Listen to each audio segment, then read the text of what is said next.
Excellent. Well, okay. Welcome everyone to this meeting of the Estates Management Committee. We have no representation from interested parties, so I'll move straight to the agenda. And the first item is apologies for absence, and I don't think we have any, which is good. So we can move on to declarations of interest. The usual requirement to declare any disposable pecuniary interest or to declare any other interests. Any interests that people feel that they would like noted. Ian. I live near the rugby club. Okay. In which case, duly noted, let's move on. So the next agenda item is representations of interested parties. I've already said there are none. Which takes us on to minutes of the previous meeting, which was the meeting held on the 4th of November 2025. Are we happy to approve those minutes? Do we have a proposer? Val, seconder, John, all those in favour of approval? Fine, thank you very much. If I borrow Val's pen, I will sign those off for you.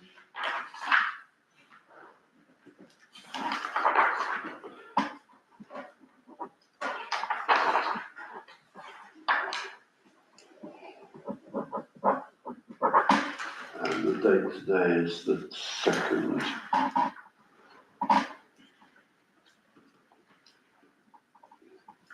Excellent, okay. So we now move into our report section, which is EM 25-130, and we have to receive 3 reports.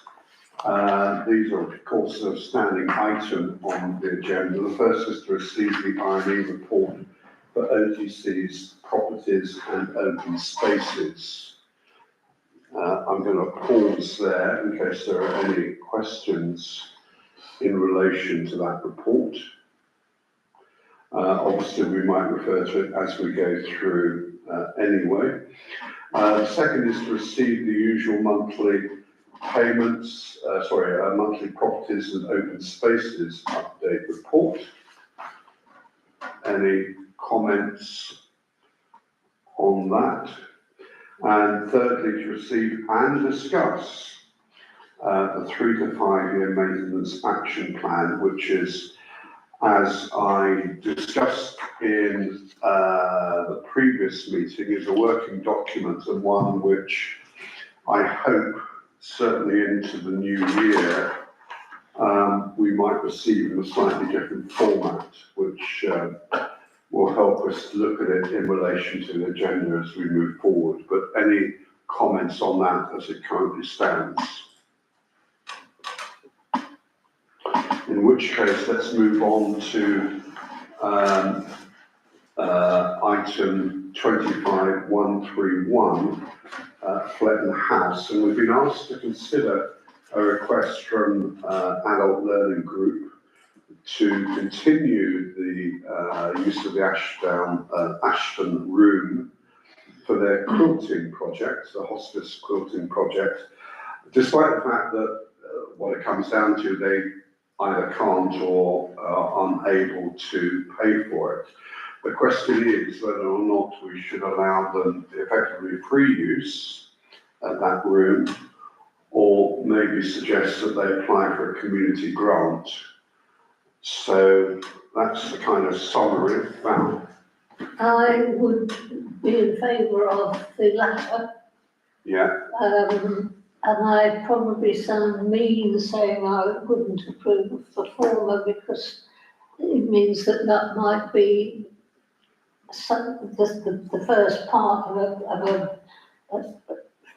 a request by all the other charities that we do the same. I think you're right. There's a danger of setting a precedent that others might follow on the basis that if we allow one well-meaning and very important charity to have free use, then we might have a queue of others. I see various nods of the head. So are we then content to recommend that they apply for a community grant? Is that the consensus? Hang on just a minute, Ian's got a question. It's not a question so much, it's a query, I suppose. I couldn't work out who was asking to use it, whether it was the Quilt Project or Adult Learning. It's the lady that leads the adult learning. Yeah. So obviously they've had a period of time where it's been funded and that funding has come to an end and won't continue. But the ladies still want to continue the group and they still want to do the work that they're doing, so. But the link is to an adult learning group and That's the advertising, yes, and that's what they've achieved so far for the Cransley Hospice in making, I can't remember how many quilts. And then the next question is, would they be in a position to apply for a grant? Because they've got to have financial statements and Yeah. legal. Yeah. Do they meet the criteria? Well, that's what we didn't know, and that's what Rebecca said. But they were, I'll come to you in a minute, John. My reading of the request, they were asking whether they should apply for a community grant. I read into that they have the capacity to do so. John? My question is more around what their NNC funding was for, because if it was just for the room, that's one thing. If it was for the room and additional materials, then a community grant is the way to go, because that's a separate question. Do we know if the NNC funding was just for the room, or was it also for materials and for teachers and for? The room and obviously the teacher, I would imagine. I know an awful lot of stuff was donated, but I don't know whether NNC funded any materials. I'd have to find that So, out. to me, that's a community grant, because they're not asking for the room hire, or they are, Plus, but I think there's more to come, so we need that whole. But that needs to be threshed out. I don't think we can preempt that. We can't, but that's what I'm saying, what I'll say, we need a community grant, but I'm saying it's not just about the room, I think. Because it clearly is the case that the facilities here are used by multiple charities, all of whom we ask to pay a rent. Yeah, quite right. So, without further ado then, I think we've effectively, I don't think we need a proposal, we've discussed it, and what we're recommending is the community grant approach. Yeah. It may be, based on some of the questions and discussions, they need help and support in doing that. And if so, they can potentially talk to me or see yourself, Lisa. okay, thank you. Okay, in which case then let's move on. There's another item on the Fletton House, 13102. The tap, the new information. I'm not quite sure what the new information is. Right, so last time I said to you, we don't have to worry about it, because when I contacted the surgery, they said, well, we've got an outside tap, it's round the back and all the volunteers can use it. When the lady came back in again and I told her that, she said, yes, but it's right next to the medical waste bins. And she said it's not very nice, and plus the fact it's quite inconvenient, the location. And then she said, which she'd never told me before, oh, one of the doctors has already agreed to contribute £200 to installation of a tap in a better place if required. So I said to her, well, I'll take it back to Estates, but we will need it in writing from the doctor that they've offered this, and then obviously Estates can consider it some more. So she hasn't come forward with the confirmation from the doctors, but I just wanted to know where you want me to take this. If they do come forward with a confirmation, are we happy to put one outside the herb? Obviously, we'd have to work out quite carefully, like Ian said, that it's not abused by somebody. But it is something that's doable with a bit of thought, so. Okay, well, thank you for that new information. John, is that your hand up? Yeah. The question I've got is, after £200, do we know how much it would cost to install the tap? And would it be easier just to send the bill to the doctors? Yeah, probably. I don't know. I don't think it would be too much more than £200, basically because the where the kitchen is prime location. There wouldn't be a lot of pipe work, so it's not. What I think might cost the money is some sort of protection facility so that it can't be abused, but I don't know. But didn't want to go and start getting quotes until we're happy to go down that route. I just think for satisfactory states, we need to know what the cost to us would be, and whether the doctor is just offered that pro rata, or he thinks that's an magic cost, and whether people are prepared to fund the whole thing. Hard to know that cost to us. Okay. Any other comments or views? So, we've been asked to, decide next steps. It seems to me that we're going to look at the other options and get costings sorted. Okay. Okay, thank you for that. We're now on to a raft of maintenance workshop vehicles, equipment issues under 132. And if I read the agenda correctly, workshop vehicles, equipment and grass cuttings are all nothing to report. No. I'm going to pause there. Is there anybody that wants to bring anything up under any of those items?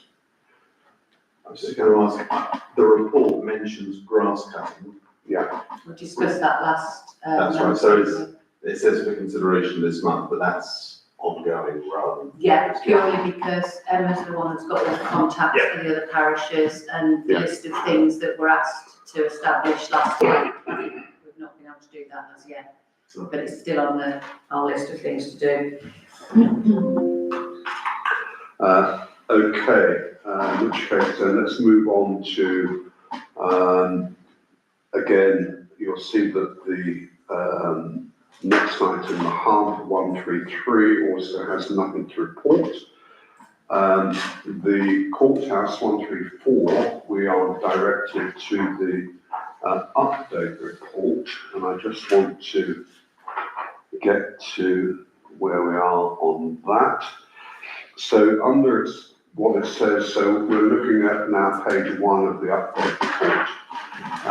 For consideration this month, scaffolding to investigate roof and chimney issues, to be responsible for damp issues in Office 2 and Office 8 from the ground and drone images, several issues which should be looked at and need addressing, but until scaffolding is up to a definite plan of works cannot be achieved, 2 more quotes needed ongoing. Lisa, is there anything more to say about, have we got Not any yet. further with that? No, not yet. So in which case then we park that until we've got more quotes to look at and we can make a decision. In which case then I think we can move on to, so I've lost my place in a minute, car parks and parking. Sorry, it's here. Right, last one, we've got further ongoing consideration, the lift. Yes. And I was wondering if we could put that on next month's agenda to talk about the refurb or lack of replacement. We certainly can. We can escalate that if you wish to do so.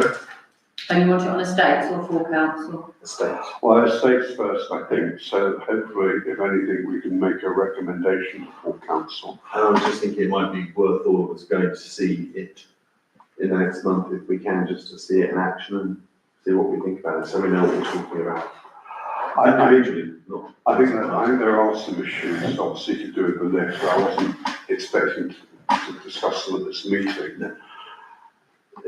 I think there are 2 key issues. First of all, is how urgent and how needed are the repairs. I think the key issue that we've got to be aware of is that are we in danger of infringing any accessibility or health and safety issues by not doing the repair. And then related to that, once we know exactly what needs to be done and how much it may cost us, is it actually worth the investment? So I think, I don't want to preempt the discussion next week, but I think those are probably the key issues that we need to focus on. James? So if we are going to put that onto the agenda for next month, then do we need an action on the officer to examine what the regulations are, etc.? Because otherwise we'll just have it next month on the agenda and we'll go, do we know what we need it to be? And we'll go, no. I think we can look at all the documentation we've done in the past, But if we all just go and look at the lift, then at least we can raise those questions next month. I haven't, I can obviously do some more research on it, but when I first spoke to Emma about it, I think she did a bit of research and she did find out we're not obligated to provide a lift in our building.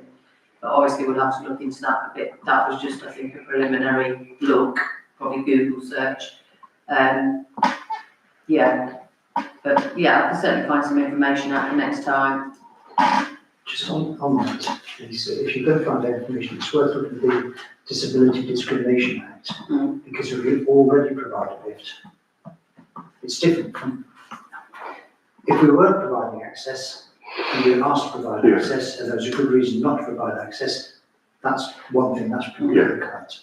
If we're already providing access and we're taking access away, then we have to be very careful, Yeah. because that says that, in my limited experience with this kind of stuff, if you've already got it taken away, that's a hard thing Yeah, to yeah. justify. But doesn't the chair look cover us for that? If that's a suitable option, yes. Yeah. Frankly, hope it does. And that's why I just took the time, if we are going to have this on the agenda for next month, of trying to summarise what issues we've got to address so that we're prepared for them. Right, so let's move on. The next item, again, we're taken to the update report, which is car parks and car parking. This is on the second page of the update report. Although that's under toilets, again, there was an issue, sorry, was it not you wanted to raise about asking? I wasn't desperate to raise, but having looked at the questionnaire, I don't know if anyone else had looked at the questionnaire, there were two questions that came up. One was, do you claim VAT back on business rates? I don't know if we do or not. I thought it was worth considering. And then secondly, do you have any plans to introduce a turnstile system to check usage of the toilets? And I don't think I'd ever heard of that, but No. I thought I'd just mention it. I mean, we have that paper that you alerted us to, in the pack. I didn't know there was such a thing as the British Toilets Association. That's an Interesting to know.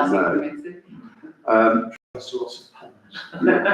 We've been specifically asked to look at that and decide next steps. I mean, do you have any specific recommendations? No, I was simply asking the question, do we claim VAT back on our business rates for the toilet?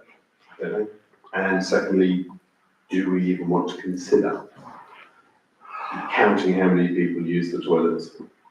I would imagine it's going to be hard to do it. I think it's worthwhile seeing if we can get VAT back, obviously, because it helps the finances. In terms of my concern about doing a survey to find out who and how frequently people use the toilet is, what are we going to use that information for? And what staff time is it going to take to create it, and is the trade-off, worthwhile? And maybe that's exactly what was in your mind here. Yeah, I mean, I don't think there's any reason to. I just thought, if now we're asking us, it's obviously a conversation. John? I wouldn't do it simply on the basis that just whatever the information gained from the survey won't change the need for the toilets to be there. We won't be shutting the toilets, we won't be expanding the toilets because there's no room. Yeah. So we could go to all of that effort, and what would it change? That's kind of what I was alluding to, because if we discover that it's barely used, we're not going to shut it down because it is a public amenity. And equally, if we find that we have to double the capacity, well, how are we possibly going to do that? Dinner people.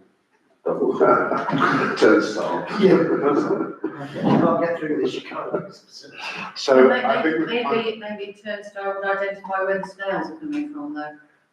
Snails, was it? Where the sales come from, Yeah. so you go through a turnstile. They need to have a grid. I just thought, I've never heard anything like it. I honestly haven't.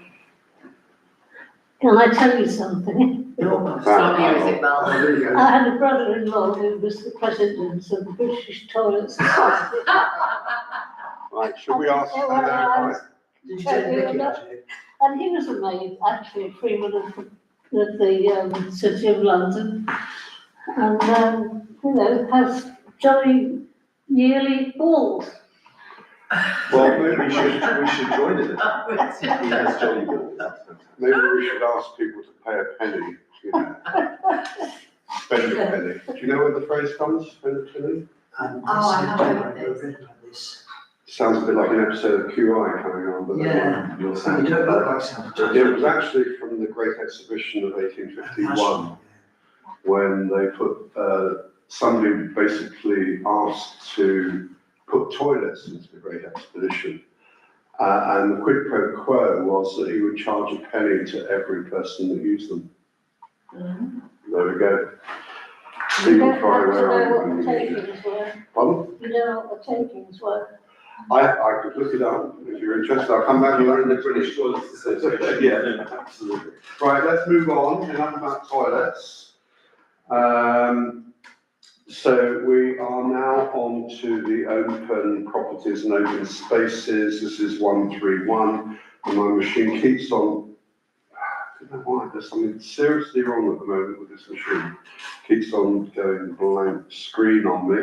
The key issue here is to receive the minutes from the meeting held between OTC and the Rotary Club. You have the minutes. John, I'm going to ask you, whilst I'm trying to get some normality out of my shit, and if you chaired that meeting, do you want to say anything in relation to those minutes? I have nothing to add to the minutes. You and I agreed them, and Lisa's also agreed them. I've got nothing to add, but I think if we're going to discuss next steps, we ought to invoke something Yeah. with 3D and discuss this outside There's, the meeting. within the minutes, there is a recommendation for next steps.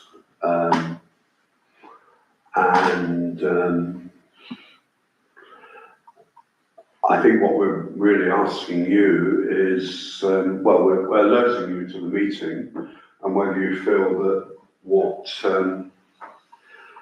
is being suggested is appropriate. Is that the minutes, or is that the report?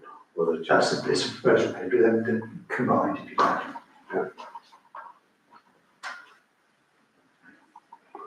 Sorry, I can't get the report. There's something seriously wrong with my, Right, I think it's what we discussed on camera. you put it up there anyway. So the key thing is if you go to the bottom,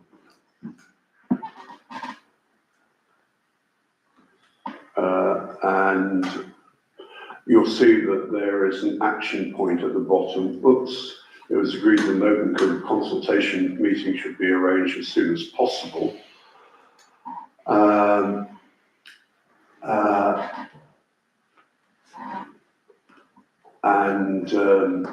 You can see that also they talked about the fact that they thought the decision would likely to come through in December. I'm not quite sure on what that is based.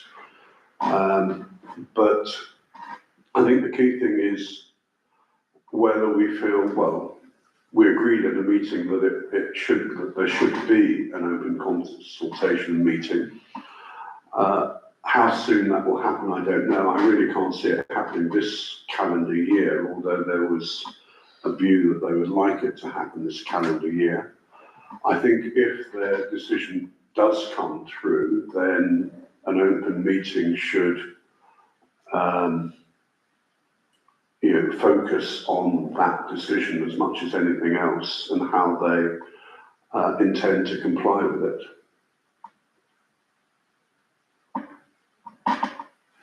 I don't think there's actually much for us to really agree in terms of next steps, because essentially that's what was said at the meeting. No, I think those are the minutes, there's a proposal that you carry on with the actions that were proposed to the October council meeting, and we're due to report to December full council, which I will do.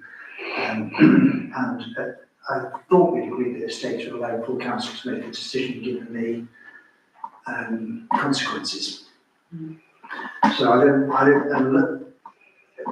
think the way I see it is, unless anyone on the stage wants to ask questions or change the recommendation, I think it just goes straight to the council.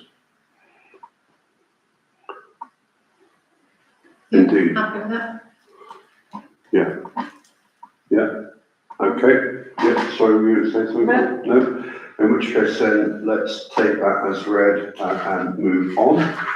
So,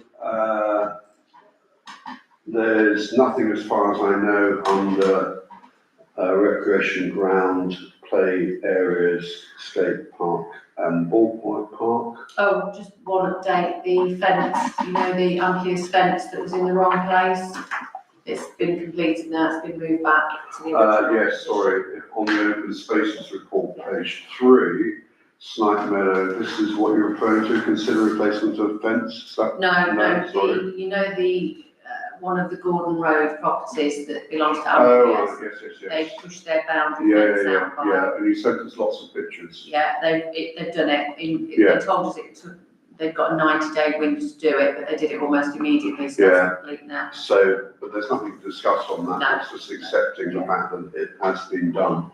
And well done for persisting. Yeah, very smart looking fence it is too.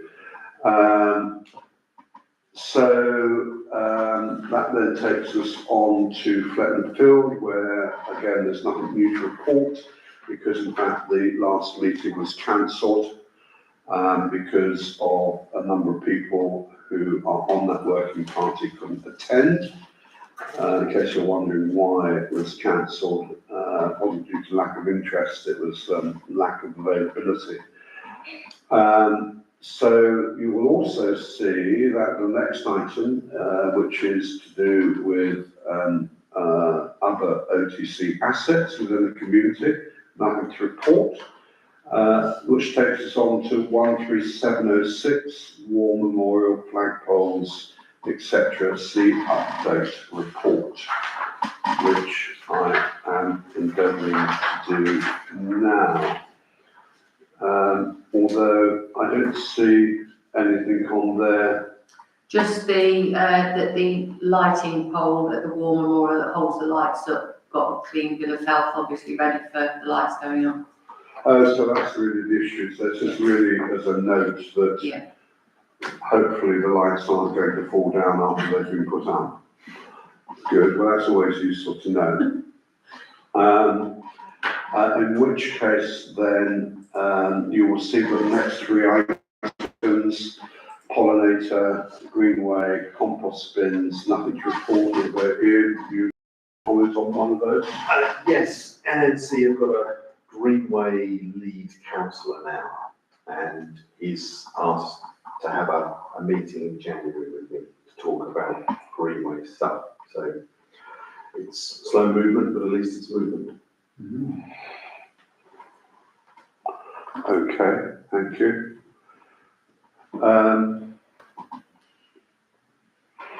So that takes us on to another bunch of things that apparently got nothing to report, which is 138, 139, 140, 141, trees, St. Peter's Church and Cemetery and Jones Strong. I just pause briefly there in case anybody wants to bring anything up there. Just on the Jones Strong Centre, weren't we waiting for another quote for the roofing thing? We are indeed. Yeah. And that's being progressed. Yeah, I'm obviously not, but we don't Rushing have one yet, because- so, which is why there's nothing to report. Yeah.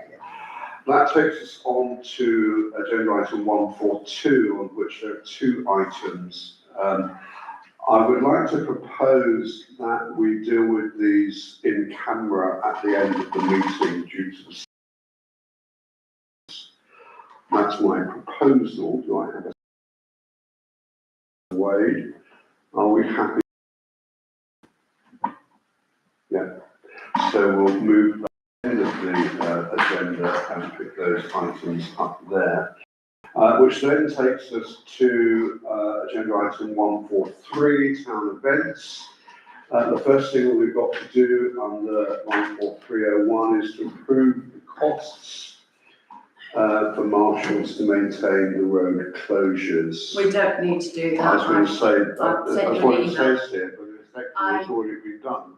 But when I was publishing this agenda, I suddenly panicked and thought, I can't remember those being No. done, but I didn't have time to have a look through the minutes, so I put it on there. I've subsequently had that's time, and fine. it was Don't approved when we did the I food was about festival. to say that it's already been approved. I know we normally do it early, but I just Right. had that horrible panicky feeling, so. Which takes us on to, shall we say, a slightly more contentious issue, which is agenda item 14302, where we have been asked to discuss concerns that have been raised over having live reindeer at the Christmas market. To remind people, the Christmas market is this coming Saturday.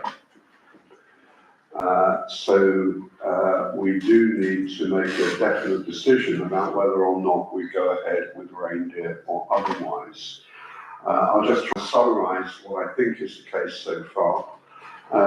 We have received, complaint might be the wrong word, and certainly issues have been issues have been raised about whether or not markets like ours should have live reindeer, or whether or not this is cruelty to animals. Clearly, a campaign is being mounted to stop events like ours having live animals, including reindeer. You've seen, it was circulated quite late earlier this afternoon, so it's not technically in your papers, but Middlesbrough, who have also received these concerns, have decided clearly to go ahead and have issued a notice about how they have taken the reindeer into consideration. You'll see there a note about small local businesses and the way they cater for the reindeer. They've clearly made a decision that they've evaluated the situation and decided to go ahead. What we have to decide is whether or not we take action like Middlesbrough or decide to adhere to the concerns and cancel the reindeer. It's a shame that Morag's not here, because Morag, as you know, organises very much the Christmas market and puts an awful lot of effort into it. I don't want to put words or take words from Morag's mouth, but if she were here, I think she would actually say that the reindeer is actually very popular with families and young children. That said, we have to be live to the concerns of animals. Val? Well, I can't see how the owners of the animals would bring them if they weren't already taking that sort of concern into account, i.e., you know, how relevant is it in a way? So your view is that we've done some due diligence about the treatment of the animals? Absolutely. I've read the emails and the letters, and I was quite surprised by some of the things they talked about in terms of pulling sleds, and it seemed they were quite generic. And I think I've satisfied myself with the fact that the reindeer are so local, they're only 4 miles away. Whenever I've seen them, they seem incredibly calm, and all the work that the reindeer people have on their website with risk assessments and vet welfare letters. I think if I had any concerns, I'd certainly do something about it. But as it stands, they seem a good addition that seem quite happy to be there. Yeah, I've got a little experience in this part of the world with regards to the action people, and I think, although I'm pretty sure the rhetoric that they use with regards to the exploitation of these animals is a little bit strong most of the time, but they kind of have a point. And if we don't recognise the point that they're trying to make, then we can put ourselves at risk. These aren't an action group, and when you go onto their website, they even give away action packs. The animal market is on their website as a target as well, along with 20 odd other festive events for where reindeer will be exploited and paraded through the town, etc., etc. This is the type of rhetoric that they use. So I think we have two things to consider. Clearly, there's the animals themselves, and I think it's very difficult to prove one way or another that an animal such as which is a domesticated animal to some extent, and I would imagine the source where they come from, they are fairly domesticated, or as much as cattle or other things are anyway. But we have that to consider, but also I think the potential for disruption at the event itself. And that's what would worry me significantly, because often they can get slightly out of hand. They're very passionate people about their cause, and I can understand that, but often they kind of go a little bit overboard, and I think that could ruin the whole day for an awful lot of people. Yeah. John? So I have a principle which I'll come back to in a second. I'm interested in both aspects of this. One is the animal side, and two is the action group side. I'll speak to that first. When I lived in Towcester, at Towcester race courses, we used to have people who were action group people against racing of greyhounds, the treatment of greyhounds. And provided the police presence is strong enough, they were never ever that disruptive. They hooted, they made noises, they had banners, but they weren't that disruptive physically. However, they made people very aware of their feelings. I'm not sure that I want to allow a pressure group to determine council policy. That's the first thing I'll say. That said, as a principle, I am against using animals or putting animals in situations where they might be stressed simply to amuse human beings. I don't think that's right. I don't think it's fair. I think the comment within the Middlesbrough paper, which said they're domesticated animals, they live in the wild and they see their keepers. Their keepers are not 600 people. And 600 people in a limited space is different from a keeper or two in a park. And Owen's analogy of it's like cattle, we wouldn't allow half a dozen cows to come into the marketplace because you couldn't control them. And last year when we had Dublin the cart horse, there were times when Dublin was backing up, even though it was well controlled, all it needed was a kick from a horse and we'd be in significant bother. So I am against having animals anyway. I don't want to be swayed by the action group. I think we can withstand that pressure. They should make our policy. I think the policy that we should adopt as a council should not be to allow the use of wild animals, domesticated animals, same as cattle, to amuse the public. I know families like it, I hear that, but families used to like to go to circuses and see lion tamers. And I don't suppose anybody around here thought that was a good idea. So I'm against it, regardless of what the action group says. Ian? Are you saying therefore, because we paid for them, so we forego the costs? Yeah. So I think for my money, you'd say we'll go ahead this Christmas and look again next year with a different view.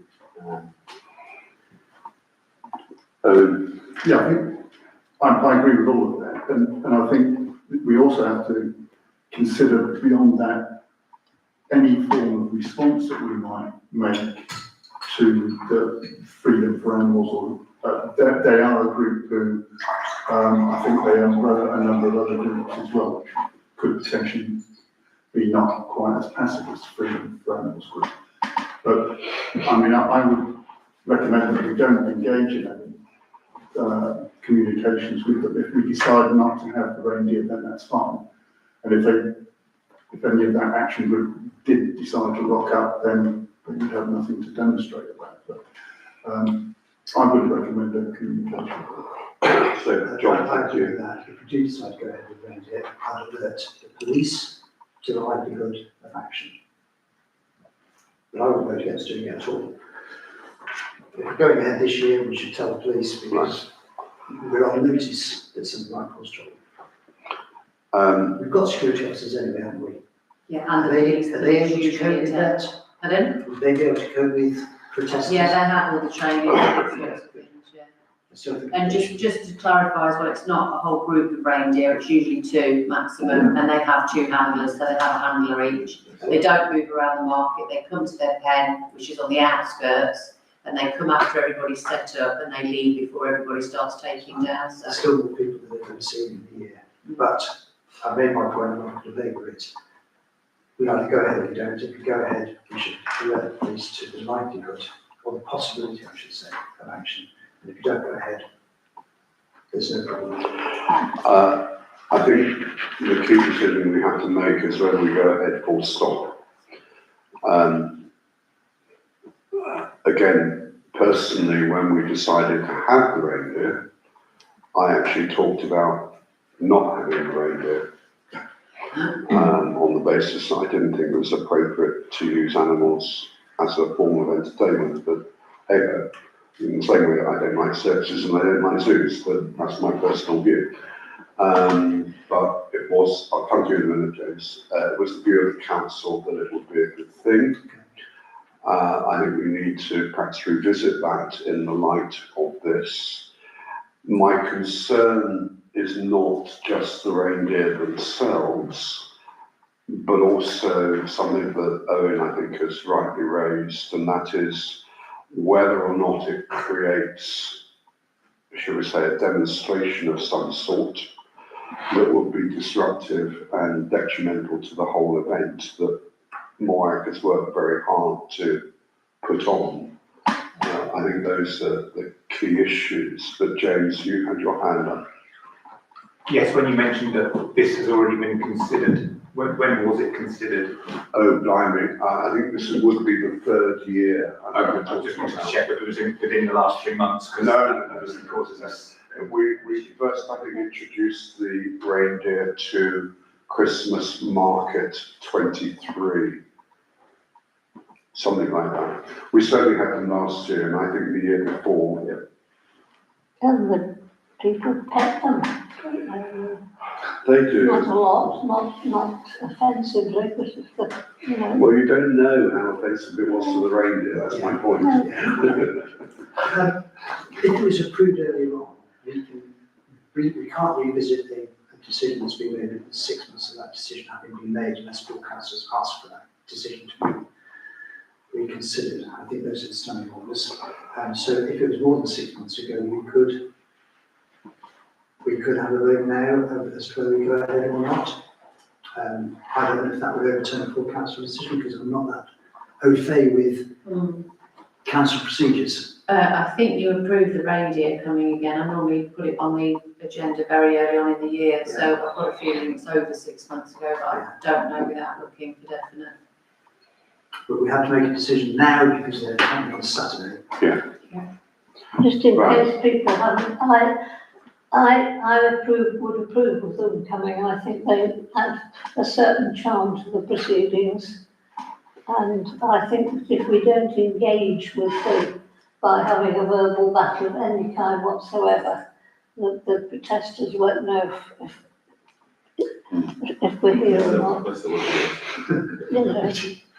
Well, they're not going to come down from Middlesbrough or something to have a go at us. No, Lisa. Can I just say as well in my report, when I was talking to Steph, because obviously I'm an animal lover, and I watch them because I arrange it with Steph, I watch them as they're transported, I see them when they come out, I see them coming down, I watch them at various points during the day.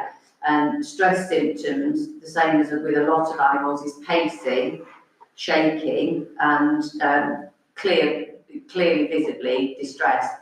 I've never seen that with those reindeer. They chomp most of the day, drink, and then have a little nap. So an animal that's in distress don't do those things. So all of us on our team are animal lovers. So we've been the first people to say if we thought in any way this was not a good thing for them or they were not happy.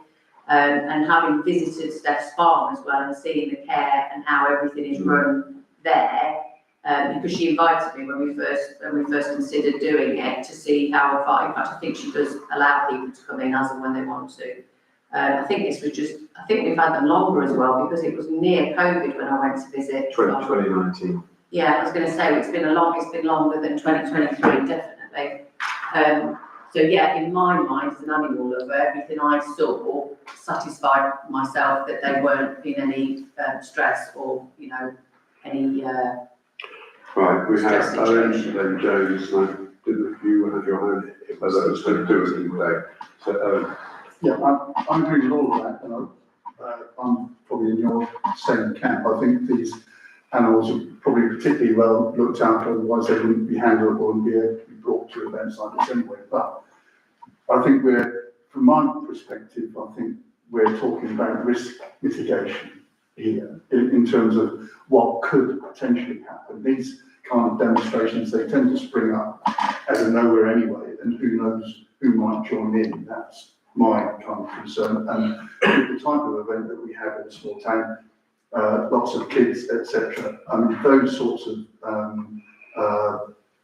protestations can be pretty noisy and unpleasant.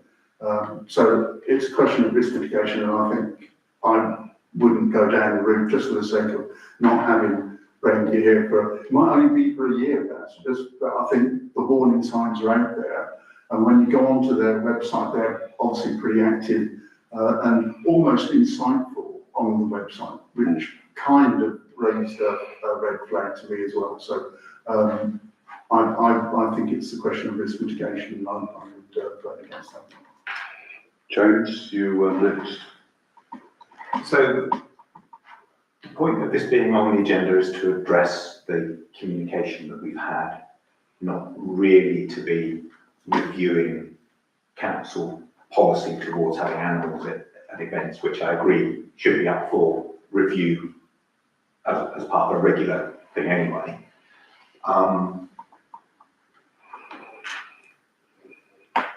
The council having taken the decision to have them, I think John made the point earlier that although he didn't necessarily support that decision, he didn't really think that the fact that we've received communication against our decision was a valid reason for them reversing our decisions. Otherwise, we will be reversing our decisions on virtually everything, because I can go and find you some people who will disagree with virtually everything that we do. Yeah. So In the council. having taken the decision that we have looked at the provider of the animals, we are satisfied that it's as good as it can be, whether or not you agree with it. Having decided that we're going to have them, I don't think receiving some communication is something that we should reverse ourselves on.